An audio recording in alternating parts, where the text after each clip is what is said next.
Hey everybody, it's Bruno on MB, where it can't all be serious. And I got, as we would say from the old Italian background, il professore, Jason Ribeiro of the Calgary Surge. Unbelievable season. Good job. Nice to see you. Thank you. Thank you, Bruno. It's great to see you after far too long. No kidding.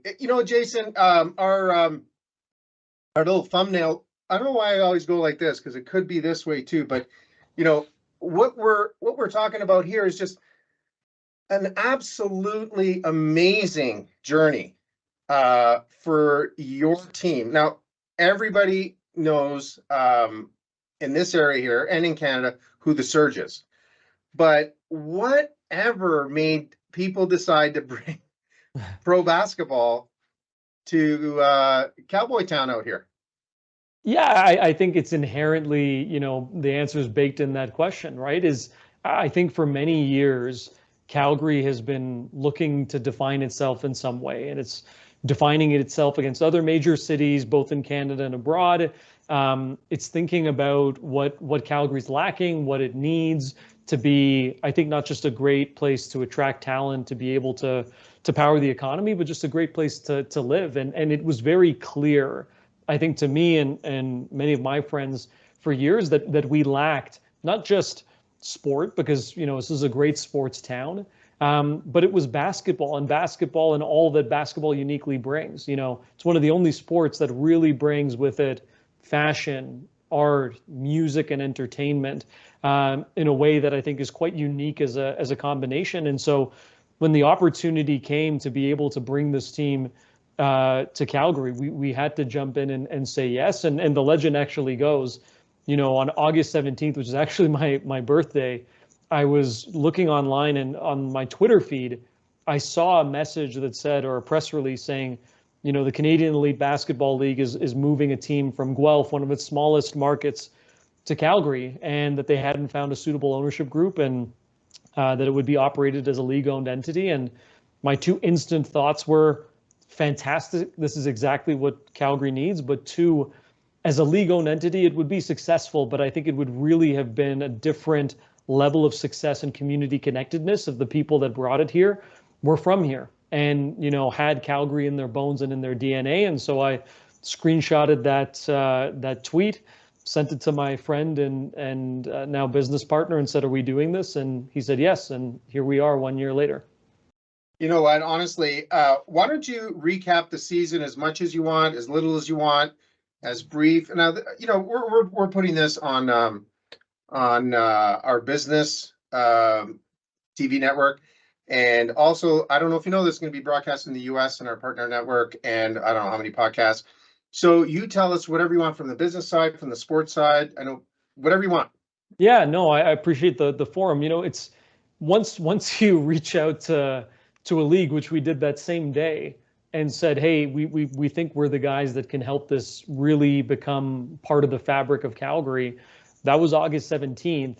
What I don't know that people fully understand is that by the time we were standing in front of the country, launching a professional sports team, a brand, you name it, staff, it was October 19th. Like, it was 2 months later.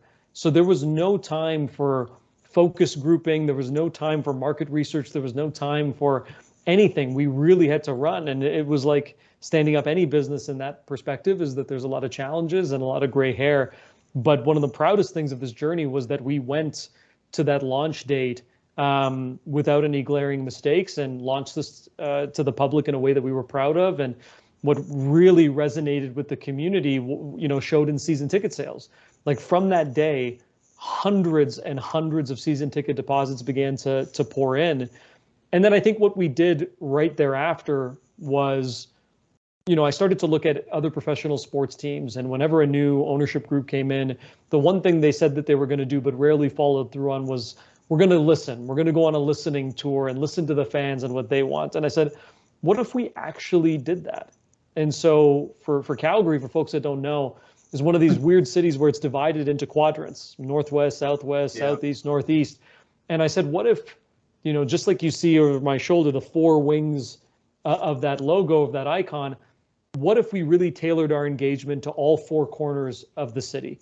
And we did that, and we called it the Home Team Tour, and we wanted to be this home team for Calgary. And we went to all four corners of the cities to events that I didn't even know existed. That for me, the question that needed to be answered was, because we did this so quickly, is Calgary a basketball city?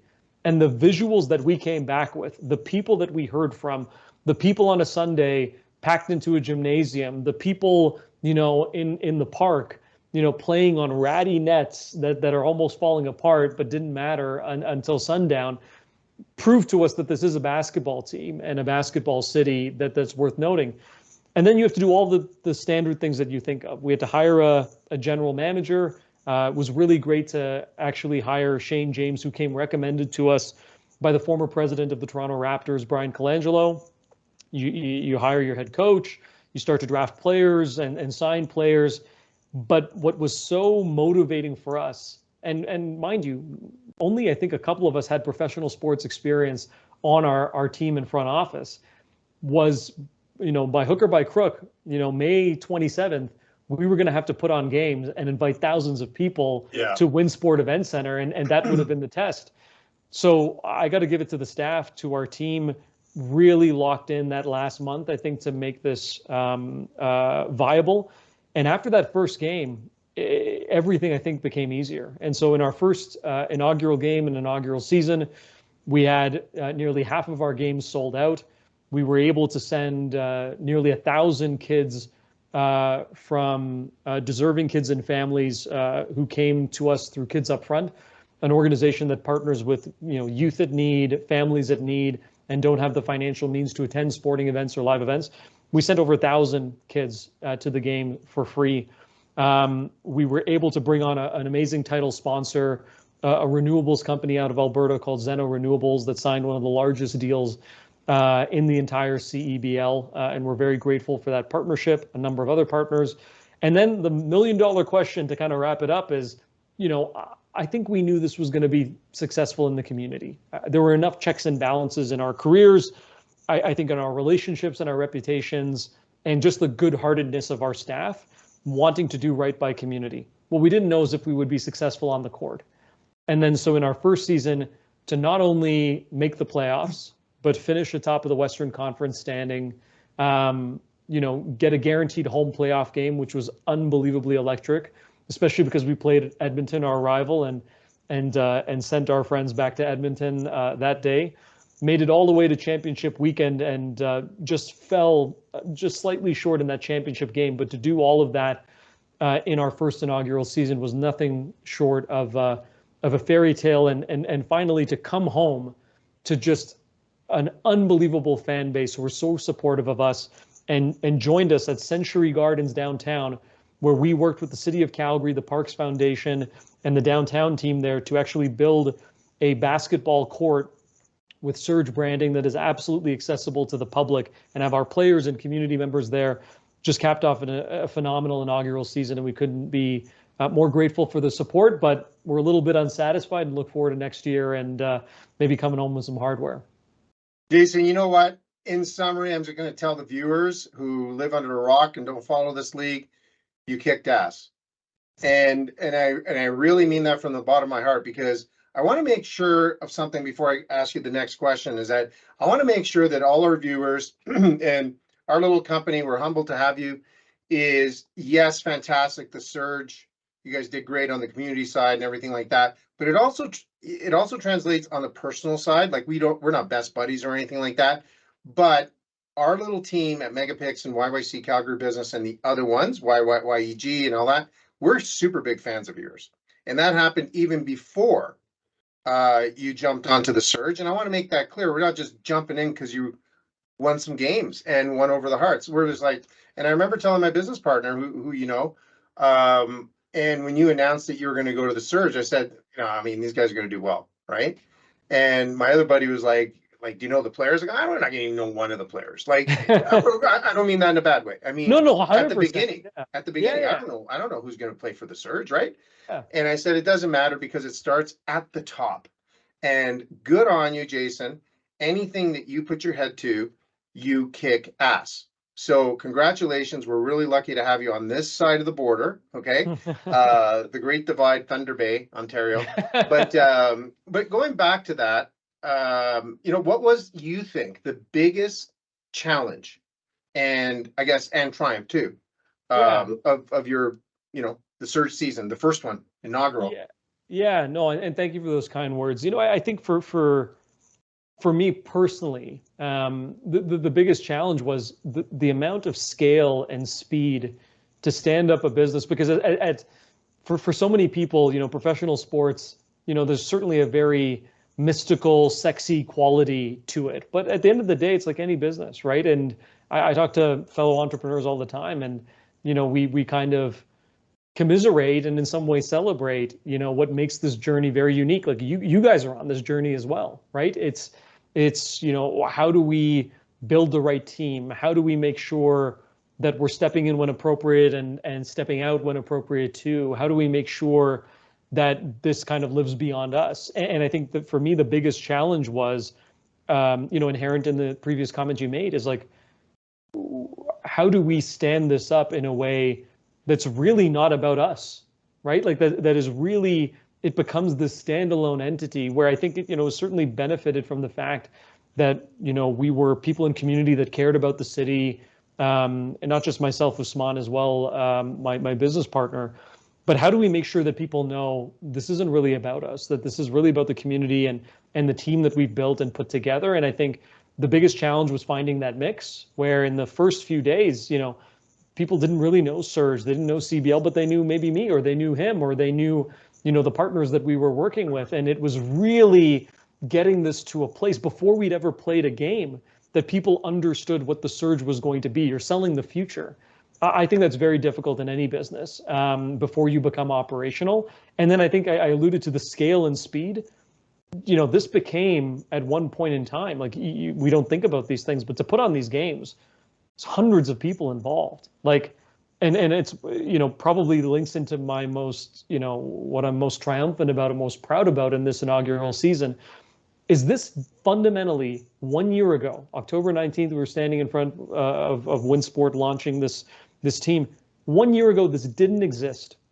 So when I go to our games and I see the person laying cable for our broadcast, or the security person welcoming people at the door, or the 13-year-old volunteer that's helping people to their seats, and the ticketing person, and the graphics person, and the, down the list I could go through of just dozens and dozens and hundreds, athletic therapists, players, coaches, assistant coaches, video coordinator, they didn't have this before. And so what I'm most triumphant and I think feeling very proud of the entire team, all of the staff that were associated with this, is that we fundamentally, I think, are on track to build something that's probably an anchor part of Calgary, I hope forever. And that's a very rare thing to do, to build something that has that level of scale and lasting power. And I think we're going to work as hard as we can to make sure this isn't something that's fly by night. And I'm really, really proud of the fact that we have something here that's the groundwork for something that, my kids, potentially your grandkids, my grandkids, are going to enjoy in the future, and not know, hey, this was something that got stood up, right, and so-and-so was involved. This just became part of their life, that they grew up as Surge fans. And I think there's no higher aspiration than that. Well, I know, as opposed to I think, I know one of the reasons why I admire what you guys did, I admire what you and your partner did, and also you, is because I tell my kids all the time, they're kind of creative kids, as you probably know. And there's two C's in life, right? Two types of C's: criticizers and creators. And creators never criticize, and criticizers never create. So your second season, you know what? The ball didn't bounce, metaphorically speaking, high enough or further enough, but you hit it right on. You created this. There was nothing. I wouldn't even think of professional basketball here. I think, actually, my son Mateo and I were at before you guys came into town, we were at the last whatever professional game. It was the Harlem Globetrotters. Right. And just before COVID. And that place was jam-packed. I know it's the Globetrotters. It was freezing. And I want to show my son just how fun basketball could be. Because I'm not a basketball player. Like, I'm 5'10". right? I'm a, Right. but you know, I didn't grow up with basketball other than Julius Erving and the 76ers, but we're not going to talk about that. But I'm just saying, yeah, other than high school basketball, it wasn't even a thought. And you, your partners, the volunteers, you created something that nobody had the you know what to do. And good on you guys. And in the words of Bum Phillips, I know you're way too young to remember Bum Phillips. Bum Phillips was the legendary football coach of the Houston Oilers, and they Okay. came like 1 point or 2 points short of going to the Super Bowl. And he said, "This year we knocked on the door. Next year we're kicking the door down." And so, regardless of that, you guys are champions. So no pressure. Appreciate it. Appreciate it. Yeah. No. And look, I think, fans can look forward to us at least hanging a banner next year. We're Western Conference champions, which I think is nothing to sneeze at. And the league is tough, right? Like, I think just to put in the context for your viewers, like, our players, you talk about knocking on the door. These are guys that are knocking on the door of the NBA. Like, we just in this, after our season finished, one of our players, Trayvon Scott, got signed by the Charlotte Hornets. Nice. One of our players, Kyler Kelly, just got signed by the Boston Celtics. Almost all of our players have taken a level up from their Surge season into, earning bigger dollars and a bigger spotlight in Europe, which we couldn't be more proud of. And I think that's part of the triumph of this as well too. It's not just the opportunities that happen in the supporting realm of this game. We can't lose sight of the fact that this is also to grow sport, recreation, and health and wellness across the country. And I think the Canadian Elite Basketball League has similar aspirations of being this kind of anchor domestic league in the country that says, hey, you don't have to, again, it's the same thing that Calgary's going through, right? You don't have to justify yourself to this other city. You don't have to justify yourself to our neighbors to the south. You can earn a great living. You can be a professional in your home country, in a league where 70% of the talent has to be Canadian. And you've seen that reflected, I think, over many years, and now culminating with, Canada coming home with a medal at the recent FIBA World Championships. We're headed to Paris in the Olympics. I think it's such a amazing time to be a basketball fan and a Canada fan, and to be at the intersection in some small way of those things is kind of a surreal moment for us at the Surge. That's fantastic. We're going to come back for a second episode, if you can take it, Jason, because this is, crazy. And we're going to talk about possibly getting a Surge anthem, if you know what I'm just joking. But so you promise you're going to come back? 100%. Absolutely. All right. Thanks, Jason. Thanks, guys.